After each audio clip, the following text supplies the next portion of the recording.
Okay, so for the next technique, I just want to discuss something first, and that is a child on the floor. Now, I've come across within my auditing purposes several restraints where children are held down on the ground.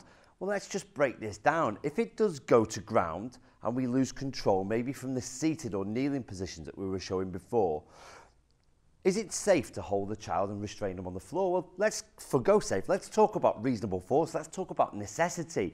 If we've got a child on the floor on their own, what's the risk of them dropping dead? Well, it's slim to none. Unless there's some kind of underlying medical complaint that we're not aware of, then chances are they're not just going to die. If we add to this scenario a person, or in line with good practice, two people, and we get them to hold them and offer resistance, something for the child to struggle against, then we increase the risk of death. Statistically, people die in custody and otherwise from being held on the floor, not just in a prone position, but also in a supine position. So let's say we've got a child who's gone to the ground and they're having a tantrum, they're flailing their arms around, they're struggling, they're rolling around.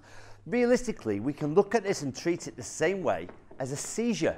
We move things away from the child, we pad the area between the head and the floor, and we just move things away from them.